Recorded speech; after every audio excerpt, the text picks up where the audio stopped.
عامر صاحب، مذاکرات کا جو روم ہے اس کے باہر بڑی ایکسٹریم پوزیشن ہے، عمران خان صاحب کی ہو یا پھر حکمراں اتحاد کی ہو، مگر جو مذاکرات کر کے باہر نکل رہے ہیں وہ کہہ رہے بڑی پیش رفت ہوئی ہے، منگل تک معاملہ لے گئے ہیں کہ جی آگے جا کے بات کریں گے۔ واقعی کوئی پیش رفت ہو رہی ہے یا حل کوئی نکلنا نہیں ہے؟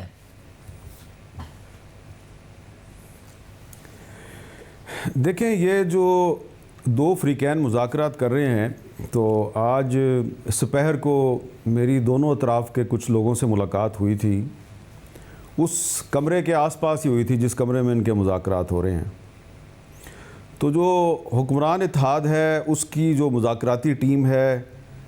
وہ بھی ایک نامعلوم قسم کے اعتماد میں مجھے مبتلا نظر آئے، اور میں نے اعتماد کی وجہ تلاش کرنے کی کوشش کی لیکن مجھے کوئی اعتماد کی وجہ نظر نہیں آ رہی تھی۔ اور جو تحریک انصاف کی جو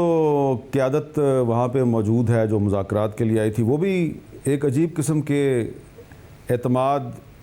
کا شکار ہیں، اور اس اعتماد کی بھی مجھے سمجھ نہیں آتی کہ پتہ نہیں کس چیز کا یہ اعتماد ہے۔ تو اب ایک بڑی انٹرسٹنگ صورتحال ہے، جو اسلام آباد میں جو حالات و واقعات ہیں وہ کچھ ہمیں کہانی یہ سنا رہے ہیں کہ اب مذاکرات میں بہت دیر ہو چکی ہے اور مذاکرات سے کوئی حل نہیں نکلنے والا۔ فرض کریں کہ مذاکرات فیل ہو جاتے ہیں تو اس صورت میں بھی ان دونوں کو آنے والے وقت میں بہت نقصان ہے، حکومت کو بھی اور تحریک انصاف کو بھی۔ اور اگر مذاکرات کامیاب ہو جاتے ہیں اور دونوں اطراف الیکشن کی ایک نئی ڈیٹ پہ اتفاق کر لیتے ہیں اور اس کے بعد سپریم کورٹ جو ہے وہ اس نئی ڈیٹ کو تسلیم کر لیتی ہے، تو پھر یہ دو نہیں پھر تینوں ہی پھنس جائیں گے، پھر سپریم کورٹ بھی پھنس جائے گی۔ اور آنے والے وقت میں مجھے کوئی سلوشن اس لیے نظر نہیں آ رہا کہ وہ جو بھی سلوشن ہوگا اس پر امپلیمنٹیشن میں بہت سی رکاوٹیں کھڑی ہو جائیں گی، اور اس لیے میں یہ سمجھتا ہوں کہ یہ مذاکرات کامیاب ہوں یا ناکام ہوں، دونوں صورتوں میں ان دونوں فریقین کو کوئی فائدہ نہیں ہے، بلکہ آگے مجھے نقصان ہی نقصان نظر آ رہا ہے۔ اور اس کی اب وجوہات میں آپ نہ جائیں لیکن سمجھنے کی کوشش کریں۔ اس کی بڑی وجہ یہ ہے کہ اس وقت تک جب کہ میں آپ سے بات کر رہا ہوں، تحریک انصاف نے اور حکمران اتحاد نے اور سپریم کورٹ نے تینوں نے مل کے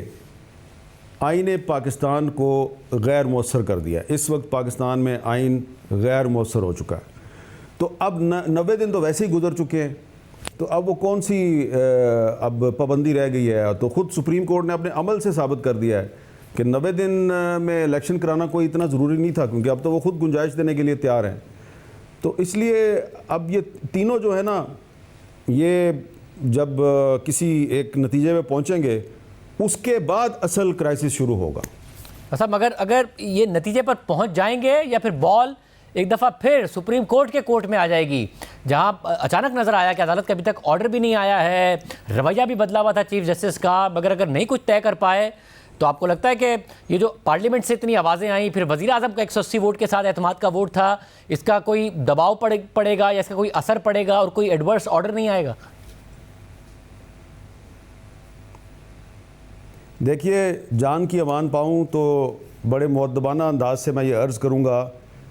کہ سپریم کورٹ بھی اب ارریلیونٹ ہو چکی ہے۔ اگر یہ دونوں فریقین کسی ایک ڈیٹ پر اتفاق کر کے سپریم کورٹ کے پاس چلے بھی جاتے ہیں تو اس کے بعد جب سپریم کورٹ فرض کریں کوئی حکم دیتی ہے، یہ 3 ممبر بینچ، تو اس میں بڑا مسئلہ آ جائے گا۔ میں اب اس ڈیٹیل میں جانا نہیں چاہتا۔ ایک راستہ ہے بس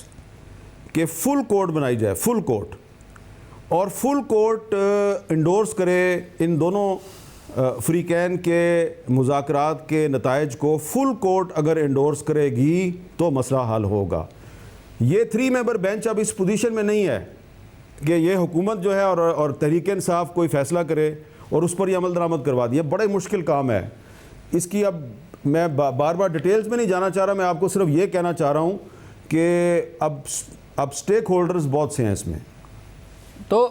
حامد صاحب، اب مسئلہ یہ ہے کہ سپریم کورٹ اور چیف جسٹس صاحب سیاسی جماعتوں کو کہتے تھے آپ مل بیٹھ کر مسئلہ حل کریں، تو سیاسی جماعتیں واپس کہتی تھی جی آپ ہمیں کہہ رہے ہیں، آپ اپنے مل بیٹھ کے تو مسئلے حل کر لیں، 15 ججز کو ایک ساتھ بٹھا لیں، کوئی فل کورٹ بنا لیں۔ اب سیاسی جماعتیں تو بیٹھ گئیں، کیا چیف جسٹس بھی کچھ کوشش کر رہے ہیں؟ کچھ عدالت میں بھی ایسا ماحول بن رہا ہے کہ جو ججز کے اتنے اختلافات پیدا ہو گئے ہیں اس میں معاملات ٹھیک ہوں اور کہیں نہ کہیں ڈفرینسز ختم ہوں؟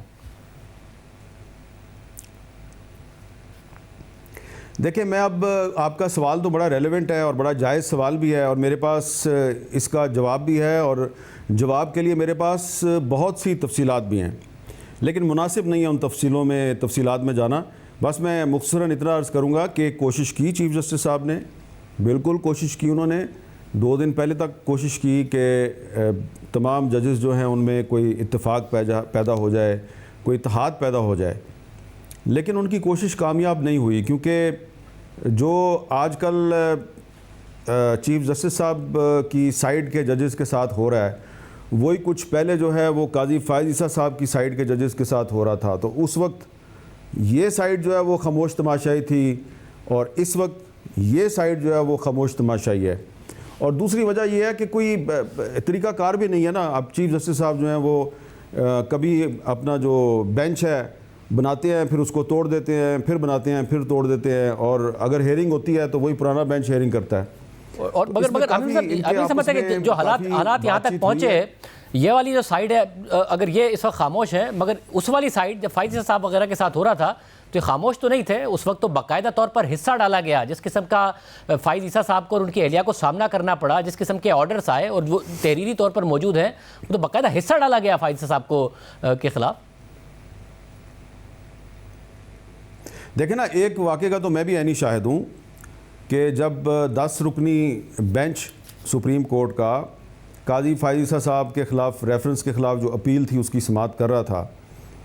تو ایک دن قاضی فائز عیسیٰ صاحب نے اس بینچ کے سامنے یہ فریاد کی